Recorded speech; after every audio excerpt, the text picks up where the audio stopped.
निर्वाचन आयोग ने जो तारीखें हैं उनकी घोषणा कर दी है। रीवा संसदीय क्षेत्र के लिए जो तारीख तय हुई है वो दूसरे फेज की है। जो टोटल लोकसभा निर्वाचन है वो 7 चरणों में पूरे देश में संपन्न होगा। उसमें रीवा का जो कार्यक्रम आया है वो दूसरे फेज का है। दूसरे फेज में अपनी जो तारीखें रहेंगी वो इस तरीके से रहेंगी, जिसमें गजट नोटिफिकेशन अपने यहाँ का 28 मार्च को रहेगा। नॉमिनेशन फाइल करने की जो आखिरी तारीख है वो 4 अप्रैल रहेगी। स्क्रूटिनी की जो तारीख है वो 6 अप्रैल रहेगी और नाम वापसी की जो आखिरी तारीख है वो 8 अप्रैल रहेगी। अपने यहाँ दूसरे फेज की जो वोटिंग है वो 26 अप्रैल को होगी और काउंटिंग सभी के लिए 4 जून को होगी। 6 जून से पहले इलेक्शन की पूरी प्रक्रिया संपन्न कर ली जाएगी। अपने यहाँ जो रीवा संसदीय क्षेत्र है वो रीवा जिला और मऊ जिले की 8 असेंबली कॉन्स्टिट्यूंसीज इसमें आती हैं और दोनों जिलों की सभी जो विधानसभा सीट्स हैं वो एक अपनी संसदीय सीट में आती है रीवा में। तो इसमें जो कुल मतदाता है अपने यहाँ वो 18,50,000 हैं, जो भी हाल ही में अपना पब्लिकेशन हुआ था वोटर लिस्ट का। इसमें इस बार जो 18 से 19 वर्ष के नए मतदाता हैं वो अपने यहाँ 50,000 नए मतदाताओं के नाम इस लिस्ट में जोड़े गए हैं।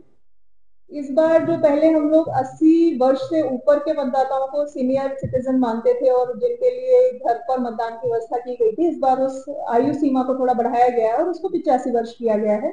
अपने यहाँ जो 85 वर्ष के मतदाता हैं वो पूरे जिले में 15,635 हैं और जो दिव्यांग मतदाता हैं वो अपने यहाँ 13,753 हैं। ये डेटा इसलिए इम्पोर्टेंट है कि प्रयास किया गया है कि जो अपनी मतदाता सूची है उसमें हर वर्ग के, हर आयु के लोगों का बराबर प्रतिनिधित्व रहे। जिन्होंने भी 18 वर्ष से ऊपर की अपनी आयु पूरी कर ली है वो मतदाता सूची में रहे और अपना जो मतदान का अधिकार है उसका प्रयोग कर सकें। अपनी इस बार की जो मतदाता सूची है विधानसभा निर्वाचन से लेकर के लोकसभा निर्वाचन तक, इसमें एक अच्छी चीज और एक पॉजिटिव साइन ये है कि अपने यहाँ जो 1,000 पुरुषों पे महिला मतदाताओं की संख्या विधानसभा निर्वाचन से पहले 888 थी, वो लगातार बढ़कर के 915 हो गई है। आज की तारीख में 915 है। तो प्रति 1,000 मतदाताओं पर अपने यहाँ लगभग 27 महिलाएं इस दौरान उन्होंने नए प्रति 1,000 पुरुषों पे उन्होंने नए नाम जुड़वाए हैं, जो कि एक बहुत अच्छा साइन है। अपने यहाँ जो ईपी रेशियो है, ईपी रेशियो बेसिकली हमारे टोटल पॉपुलेशन में हमारे कितने मतदाता हैं इस संख्या को बताता है, जो अपने यहाँ 65% है और जो स्टेट एवरेज से अच्छा है। अपने जो टोटल मतदान केंद्र है पूरे 8 विधानसभाओं के मिलाकर के, जहाँ पर लोकसभा निर्वाचन के मतदान की प्रक्रिया संपन्न होगी, तो 2,000 से अधिक है। इसमें जो अर्बन एरिया में हमारे मतदान केंद्र है वो 328 हैं और ग्रामीण क्षेत्र में जो मतदान केंद्र है वो लगभग 1,686 हैं। मतदान की प्रक्रिया को लेकर के जो तैयारियां हैं, चूंकि हाल ही में हम लोगों ने विधानसभा निर्वाचन संपन्न कराए हैं, तो अपने यहाँ जो बेसिक तैयारियां हैं उनमें सभी नोडल अधिकारियों की नियुक्ति हो चुकी है। सभी की एक राउंड की ट्रेनिंग हो गई है, जिसमें सभी को ये आइडिया है कि किस प्रकार के निर्देश निर्वाचन आयोग ने दिए हैं, किस तरीके के दायित्वों का संपादन उनको इस अवधि के दौरान जो चुनाव की अवधि रहेगी इसमें करना है। इसके अतिरिक्त अपने यहाँ सेक्टर ऑफिसर्स की जो नियुक्ति होती है वो नियुक्ति भी की जा चुकी है। सेक्टर ऑफिसर्स की ट्रेनिंग हो गई है। सेक्टर ऑफिसर्स ने अपने अपने सेक्टर्स का विजिट कर लिया है। सेक्टर ऑफिसर्स चुनाव की पूरी प्रक्रिया में बहुत इंपॉर्टेंट, बहुत ही महत्वपूर्ण अंग रहते हैं, क्योंकि वो चुनाव के बहुत पहले दिन से इस पूरी प्रक्रिया में जुड़ते हैं और मतदान केंद्रों की अवसंरचना की जो व्यवस्थाएं हैं वो देखने से लेकर के मतदान के दिवस में टीम्स के पहुंचने की, ईवीएम्स के पहुंचने की, ईवीएम्स के रिप्लेसमेंट की, ईवीएम्स की व्यवस्था की, लॉ एंड ऑर्डर की, हर प्रकार की छोटी से बड़ी जो मतदान केंद्र हमारा यूनिट है उसकी सभी व्यवस्थाएं हमारे सेक्टर मजिस्ट्रेट पर निर्भर करती है। इसीलिए उनके कई राउंड के जो ओरिएंटेशन है, कई राउंड के प्रशिक्षण हम लोग रखते हैं। उनके 2 राउंड के प्रशिक्षण हो चुके हैं और जो नॉर्म्स हैं एक वल्नरेबिलिटी मैपिंग के, वो भी उन्होंने अपने 1 राउंड के कंप्लीट कर दिए हैं। जिले में ईवीएम की उपलब्धता, जितने भी हमारे मतदान केंद्र हैं, जितनी कंट्रोल यूनिट, बैलेट यूनिट और वीवीपैट हमको लगने हैं, उतने जिले में पर्याप्त उसकी उपलब्धता है। और उनकी एफएलसी जो फर्स्ट लेवल चेक होता है, जिसमें हम ये देखते हैं कि मशीनें हमारी सही प्रकार से काम कर रही हैं, ये काम भी अपने यहाँ संपन्न हो चुका है। और उसमें कई सारे जो आज राजनीतिक दलों के प्रतिनिधि यहाँ बैठे हुए हैं, उनके कई सारे रिप्रेजेंटेटिव्स ने उस प्रक्रिया में भाग भी लिया है।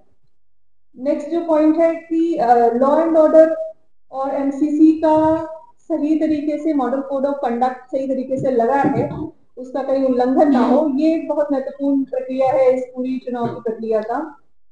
तो उसको लेकर के जो तैयारियां हैं आज से ही, चूंकि जैसे ही इलेक्शन अनाउंस हुए हैं, अपने यहाँ संपत्ति विरूपण के दस्ते नगर निगम सीमा क्षेत्र में, सभी नगरीय निकायों में, सभी ग्राम पंचायतों और जनपद पंचायतों में ये प्रक्रिया अपने यहाँ सभी जगह शुरू हो गई है। सभी एसडीएम्स और तहसीलदारों को ये ताकीद किया गया है कि जैसे निर्देश है 24 घंटे और 48 घंटे के संपत्ति विरूपण के, वो सभी कार्रवाई तय समय सीमा में सभी लोग पूरा करें।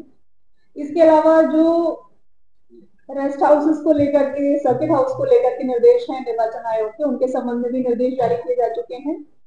जितने भी अपने ऑफिस के कर्मचारी हैं, सभी जो ऑफिसर्स हैं, कि मॉडल कोड ऑफ कंडक्ट में उनके डूज और डोंट्स क्या हैं, उनको कौन से काम करने हैं और कौन से नहीं करने हैं, इसके भी निर्देश जारी हो चुके हैं। धारा 144 का जो आदेश होता है जिसमें मॉडल कोड ऑफ कंडक्ट के इम्पोर्टेंट जो पॉइंट है वो सभी समेकित करते हुए धारा 144 भी आज से उसके भी आदेश हो चुके हैं, वो भी लागू कर दी गई है।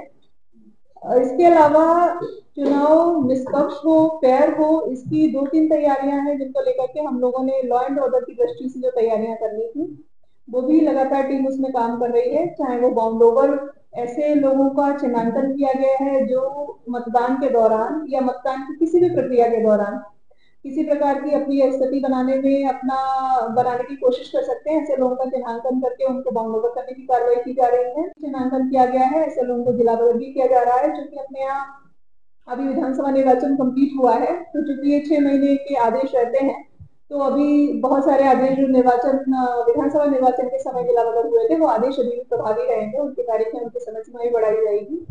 तो इस तरीके से अपनी जो वोटर लिस्ट है वो फ्लॉलेस है। वोटर लिस्ट में उन्हीं लोगों के नाम रहे जो रीवा जिले के वोटर्स हैं, कोई भी ऐसे व्यक्ति का नाम ना रहे, कोई रिपीटेड व्यक्ति का नाम ना रहे, कोई मृत व्यक्ति का नाम ना रहे। ये सभी तैयारियां हम लोगों ने वोटर लिस्ट को लेकर के की है। मतदान केंद्रों की जो सामान्य व्यवस्थाएं हैं, चाहे वो फर्नीचर को लेकर के है, रैंप हो, पानी हो या फिर बिजली की व्यवस्था हो, कुछ मतदान केंद्र अपने यहाँ जरूर ऐसे हैं जिसमें हम लोग जिस समय चुनाव होता है उसी समय बिजली की व्यवस्था करते हैं।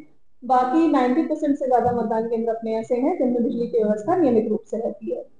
तो वोटर लिस्ट तैयार है, ईवीएम की तैयारियां पूरी हो गई हैं, मतदान केंद्र तैयार है, एमसीसी और लॉ एंड ऑर्डर की तैयारियां भी लगभग पूरी हैं। तो इस तरीके से निर्वाचन जो संसदीय सीट रीवा के लिए जो निर्वाचन की तैयारियां हैं, वो जैसे निर्वाचन आयोग के निर्देश हैं उनके तारतम्य में हम लोगों ने अपनी तैयारियां कंप्लीट कर ली हैं। इसके साथ लॉ एंड ऑर्डर कुछ और पॉइंट ऐड करना चाहेंगे?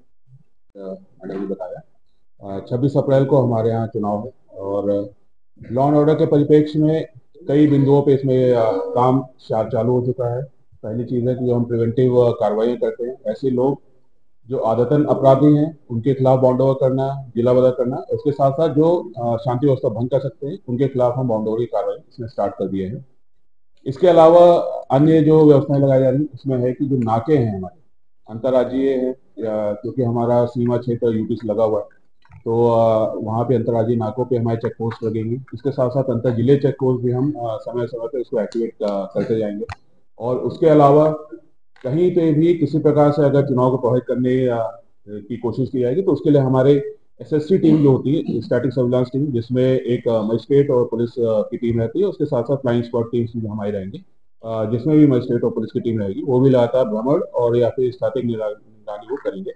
और कहीं पे भी किसी प्रकार से अवैध तरीके से चुनाव को प्रभावित किया जाएगा तो उसके खिलाफ उसमें कार्रवाई की जाएगी। इसके साथ जितने भी हमारे ऐसे मतदाता हैं जो संभावित प्रभावित हो सकते हैं, तो उस केस में भी ऐसे लोगों को जो उनको प्रभावित करें उनके खिलाफ उसमें कार्रवाई की जाएगी।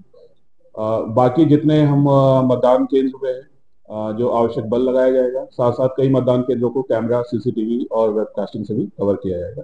तो ये सारी पूरी एक पूर्ण रूपेण व्यवस्था बनाई जाएगी। जैसे विधानसभा चुनाव पूरी तरह से शांति और फ्री एंड फेयर कराए गए थे, वैसे इसको भी कराया जाएगा। संवेदनशील और अतिसंवेदनशील में क्या कहती है? संवेदनशील और अतिसंवेदनशील को चिन्हित किया गया है। संवेदनशील जो भी मतदान केंद्र है वहां पे एक्स्ट्रा बल भी रहेगा, जो सीएपीएफ हमको मिलता है या बाहर से बल मिलता है, उसका एक्स्ट्रा डिप्लॉयमेंट इन संवेदनशील मतदान केंद्रों पे रहता है। और उसके साथ साथ वहाँ पे हम कोशिश करेंगे कि टेक्निकल माध्यम से भी उसका कवरेज रहेगा, या तो वीडियो कैमरा होंगे या सीसीटीवी ऑपरेटर होगा, और या फिर वहाँ पे वेबकास्टिंग होगी। तो ये सारी चीजें भी उसमें लगाई जाएंगी ताकि इस प्रकार के मतदान केंद्रों को कवर किया जा सके और सारी गतिविधियों पे निगाह रखी जा सके। अभी बल अलॉटमेंट जारी है, और जो पिछली बार का अंदेशा है कि इस बार हमारे पास भी 14-15 कंपनियों का अलॉटमेंट होगा। यहाँ के वाराणसी जोन से बैठकें हो चुकी हैं, और लगातार ये आगे बैठकें भी कोऑर्डिनेशन के लिए जारी रहेंगी, और जो पुलिस का समन्वय है दोनों साइड की, वो भी प्रयास